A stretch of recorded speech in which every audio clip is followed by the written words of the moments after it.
रहे हैं। सरकार की एक और नीति है कि जब 2014 से पहले जो मंत्री चिल्लाते थे डीजल पेट्रोल के दामों पे, उनको गायब कर दिया गया। स्मृति ईरानी आपको नजर आती है? सड़क पे बैठ जाती थी, हाय हाय भ्रष्टाचार, हाय हाय महंगाई। कहाँ है स्मृति ईरानी आज नींबू के दाम बढ़े, कहाँ है स्मृति ईरानी आज 360 रुपए किलो नींबू है। हम नींबू निचोड़ के चीनी घोल के भी नहीं पी सकते। बच्चों को कोका कोला पिलाएं, पेप्सी पिलाएं, जहर पिलाएं अपने बच्चों को। नींबू तो जनता बन गई है जिसको निचोड़ रही है सरकार।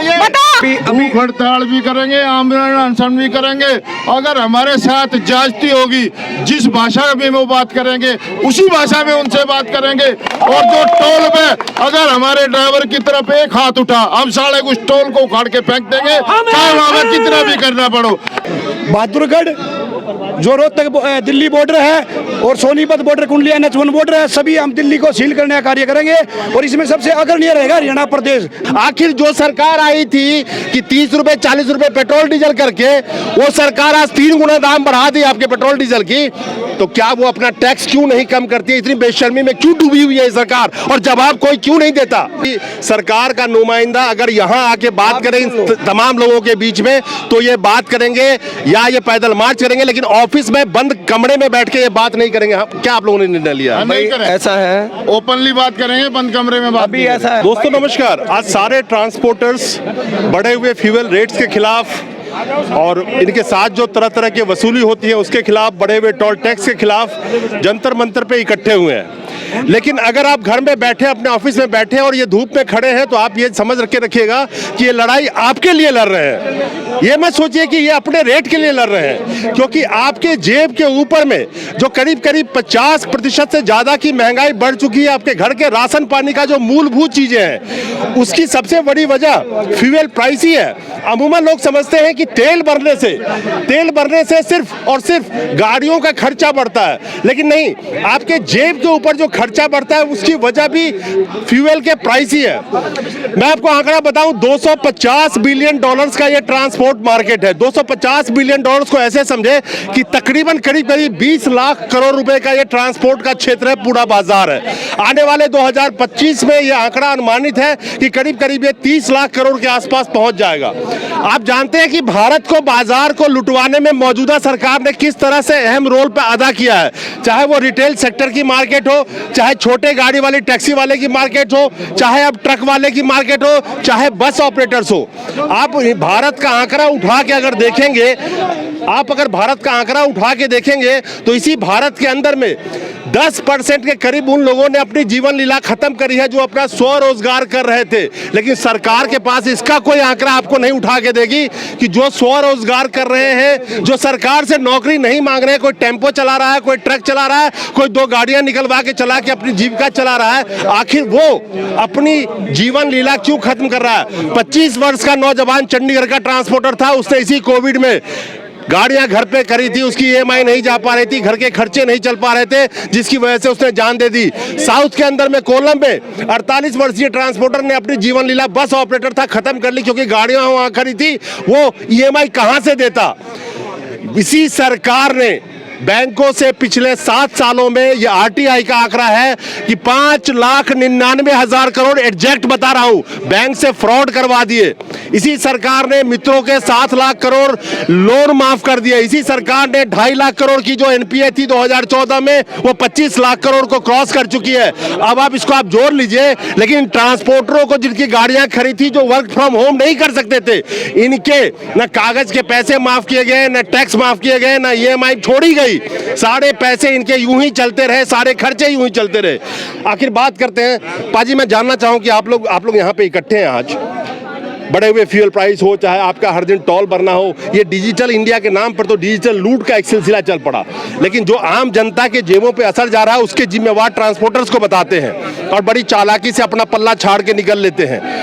आप ट्रांसपोर्टर्स आज यहाँ पे खड़े हैं, आपके जो भाड़े के पैसे हैं वो लोग कंपटीशन की वजह से घर से पैसा देके आपको ढुलाई करनी पड़ी है, ताकि गाड़ी का खर्चा तो कम से कम निकले, बेशक घर ना चले। आप यहाँ खड़े हैं, आपको लगता है कि ये सरकार सुनने वाली है आपकी? देखिए, ये आज हिंदुस्तान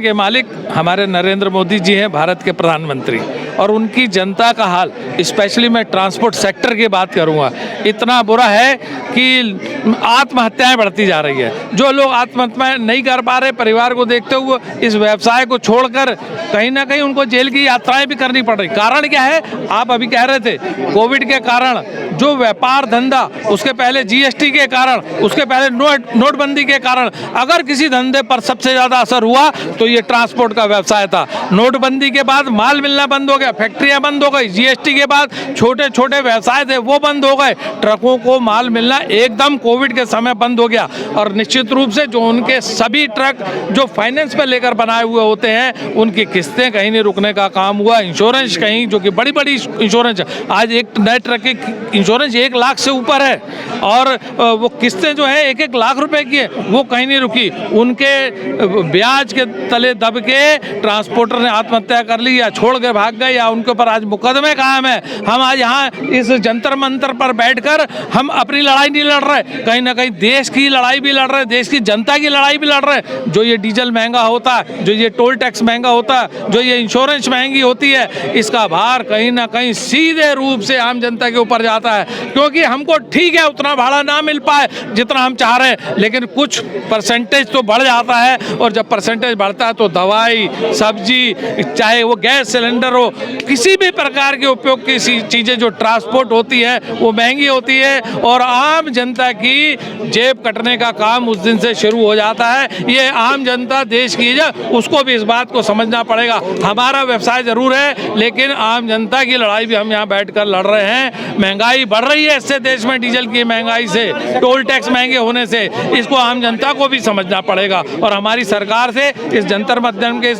धरने के माध्यम से निवेदन है कि हमारी बहुत ही सही मांगे, जायज मांगे हैं, आप उन पर थोड़ा सा समय निकालकर, आप निश्चित रूप से व्यस्त होंगे, थोड़ा सा समय निकालकर उन पर ध्यान दें और उन मांगों को हमारी पूरा करें। भूख हड़ताल भी करेंगे, आंदोलन अनशन भी करेंगे।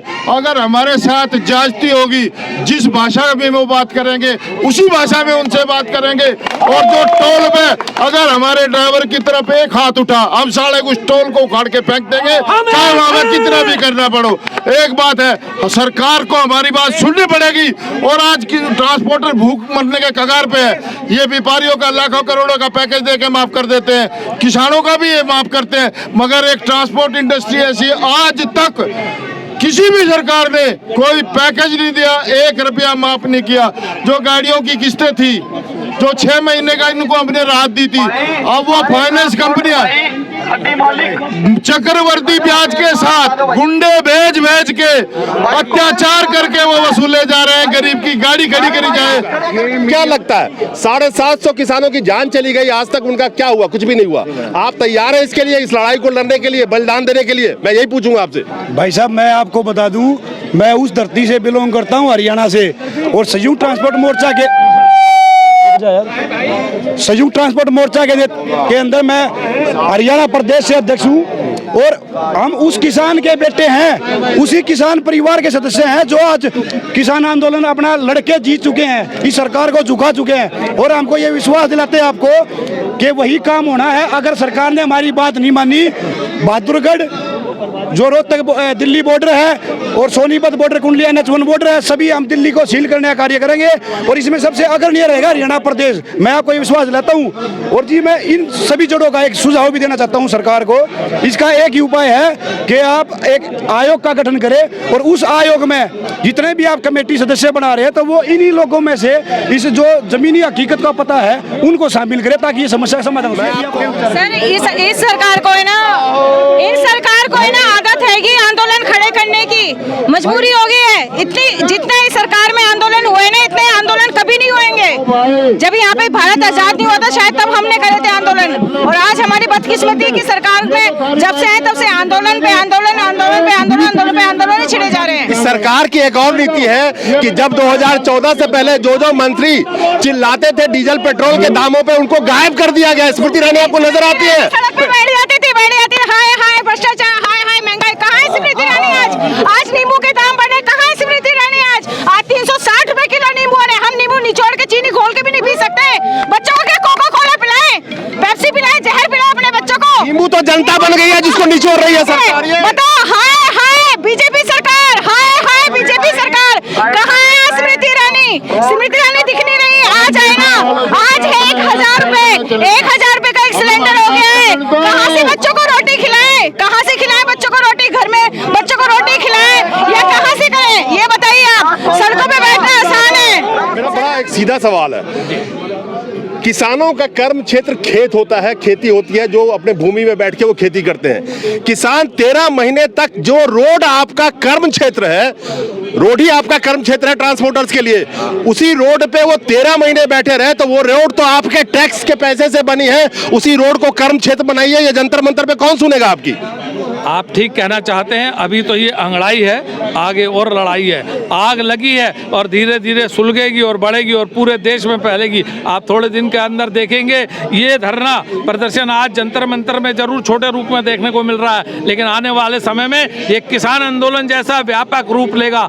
आज 1 crore truck, commercial truck Hindustan के अंदर है और उनके साथ में कई परिवार जुड़े हुए हैं। टाटा कंपनी से, टाटा के बड़े बड़े जो सेठ हैं उनसे लेकर एक टायर का पंचर बनाने वाला आदमी और एक ढाबे वाले से लेकर ड्राइवर, कंडक्टर, उनके ना जाने कितने परिवार डीजल पेट्रोल पंप के सब इससे जुड़े हुए हैं। मेरा बड़ा एक सवाल है कि तेल के दाम से चाहे कोई भी ट्रांसपोर्टर हो, चाहे ट्रक वाला हो, टैक्सी वाला हो, तेल का मतलब मेरा फ्यूल है, चाहे सीएनजी हो, चाहे डीजल हो, चाहे पेट्रोल हो, तेल के दाम जब हर दिन 80 पैसे, 90 पैसे, 1 रुपए, चाहे 2 रुपए वो बढ़ा रहे हो, तो उसी तेल के दाम से इसी डिजिटल इंडिया में आपका जो भाड़ा है वो भी लिंक होना चाहिए कि अगले दिन आज तेल का दाम बढ़े, आपका भाड़ा उसी हिसाब से 2%, 1% सेम डे बढ़ जाना चाहिए। अभी 10 मिनट पहले इसी बात को रखा था। आप 1,000 रुपए लीटर डीजल कर दीजिए, हमें कोई परवाह नहीं है, लेकिन हम लोग के प्रति किलोमीटर और प्रति टन भाड़े भी तय कर दीजिए।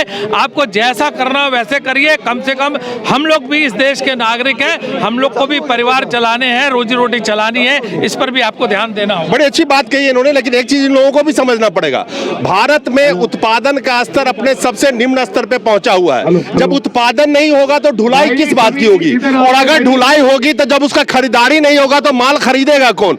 भारतीयों के जेब में जो 80 करोड़ जनता 5 किलो अनाज में टिकी हो, वो चावल दाल खरीदे, दाल तो भूल जाइए, नमक और आटा खरीदे कि वो और कोई सामान खरीदे। ट्रांसपोर्ट सेक्टर का डूबने का सबसे बड़ी वजह जो फैक्टर्स है साथ में, खासकर भारत का मैन्युफैक्चरिंग सेक्टर, वो अपने सबसे बुरे दौर में पहुंच चुका है। आपको ऑन कैमरा कह रहा हूं कि आयोग के चक्कर में अभी आप ना पड़िए। अभी जब किडनी खराब है तो उसको पहले बदलने की बात कीजिए, आयोग पंचवर्षीय योजना में मत डालिए आप। वो तो कह देंगे ठीक है करेंगे जी। आपको मैं सिर्फ एक चीज कहना चाहता हूं कि आप कहते हैं प्राइस 3.5 रुपए की एक्साइज ड्यूटी 2014 में बढ़ के उसी तेल पे 33 से 34 रुपए हो गई। सरकार की कमाई ही पेट्रोल, डीजल और दारू से चल रहा है इस देश, वहीं से रेवेन्यू आ रहा है। और था क्या इस देश में पिछले कोरोना में? तो उसी रेवेन्यू का इस्तेमाल करके मंत्री के बंगले के लाइट जल रहे हैं, उनके गाड़ियां चल रही हैं, सब कुछ चल रही है। सीधी सी बात, सरकार चाहे केंद्र सरकार हो चाहे स्टेट गवर्नमेंट हो, स्टेट गवर्नमेंट के टैक्सेस के जो सोर्सेस है उसको खत्म कर दिए गए हैं, उनकी भी वो भी इसी रेवेन्यू पे टिके हुए हैं। तो उन्होंने 33 किया तो इन्होंने भी 20 कर दिया, किसी ने 22 कर दिया। आखिर जो सरकार आई थी कि 30 रुपए 40 रुपए पेट्रोल डीजल करके, वो सरकार आज 3 गुना दाम बढ़ा दी आपके पेट्रोल डीजल की, तो क्या वो अपना टैक्स क्यों नहीं कम करती है? इतनी बेशर्मी में क्यों डूबी हुई है सरकार, और जवाब कोई क्यों नहीं देता? सरकार से जवाब लेंगे भाई साहब। ये सरकार दोगला रूप अपना रही है। जब एक उद्योगपति का तो ये उसको कर्जा माफ कर देती है, और इससे बड़ा रेवेन्यू का जो देश में अर्थव्यवस्था को बढ़ाने का कार्य है ट्रांसपोर्ट कर रही है। ये जो फैसला नहीं होगा तो हम कहीं नहीं जाएंगे, यहीं बैठे रहेंगे और पब्लिक बढ़ेगी। अभी जो अपनी गाड़ियों की कसम खा के एक सेकंड, अरे एक सेकंड, अपनी गाड़ियों की कसम खाएंगे। अभी जो हमारी बाहर गाड़ियां खड़ी हैं, बसें खड़ी हैं दिल्ली के बाहर, उनको भी बुला लेंगे। उनको मैं बुलाता हूं और हम घर नहीं जाएंगे। सरकार का जो नमूना आया है वो यहाँ के बात करेगा। ये अभी कुल्हड़ी में गुड़ नहीं फूटेगा भाई, क्लियर होगा सबके सामने। और रही बात दिल्ली के अंदर सभी जितनी भी लोकल गाड़ियां हैं टोटली लोकल बंद करेंगी, और बाहर जितने ट्रक मतलब एक ऑटो रिक्शा सब चीज बंद हो जाएंगी। मेरे भाइयों, आज तो ये हमारा ट्रायल है कि सरकार का नुमाइंदा अगर यहाँ आके बात करें तमाम लोगों के बीच में, तो ये बात करेंगे या ये पैदल मार्च करेंगे, लेकिन ऑफिस में बंद कमरे में बैठ के ये बात नहीं करेंगे। क्या आप लोगों ने निर्णय लिया? ऐसा है, ओपनली बात करेंगे, बंद कमरे में बात अभी ऐसा है, जो सरकार का नुमाइंदा आया हुआ है वो हमारे बीच में आए और हमारे से बात करे। आज नितिन गडकरी जी सीट पे नहीं है तो 10 दिन का 5 दिन का टाइम दे के मीटिंग का समय दे, नहीं तो हम अपना पैदल मार्च निकालेंगे, पुलिस प्रशासन अपना काम करेगा, हम अपना काम करेंगे, ठीक है। और जो हमारी मांग है 10 साली गाड़ी की और ई चालान की, आरटीओ पुलिस के भ्रष्टाचार की और जीएसटी डीजल और सीएनजी ये और टोल मुक्त होना चाहिए। अगर ये नहीं होता है तो हम अपनी कार्रवाई करेंगे। आज ये हमारे सभी एसोसिएशनों के पदाधिकारी हैं, हमने कम से कम 200 बसें अपनी दिल्ली के बाहर रोकी हैं एसीपी दिनेश जी के कहने के बावजूद। अगर ये सरकार हमारे इस समस्याओं का समाधान नहीं करती है तो हम, जो आप भाई साहब कह रहे थे किसानों के लिए, हम चारों तरफ से दिल्ली को बंद कर देंगे, अपनी गाड़ियों को रोड पे खड़ी कर देंगे, परमिट और चाबी उसको सरकार को दे देंगे, वो चलाए और अपनी किस्त भरे। सवाल ये है कि ऑन कैमरा कह रहा हूं कि मुंगेरी लाल के हसीन सपने देखते रहे। इस देश को 2 लोग चला रहे हैं और 2 लोग खरीद रहे हैं। बाकी सपने देखने के लिए सोना पड़ता है और सच करने के लिए जाग जाग के लड़ना पड़ता है। क्या यह जाग के आगे भी निरंतर लड़ेंगे? शायद लड़ना ही पड़ेगा, नहीं लड़ेंगे तो कोई रास्ता नहीं बचा इनके पास।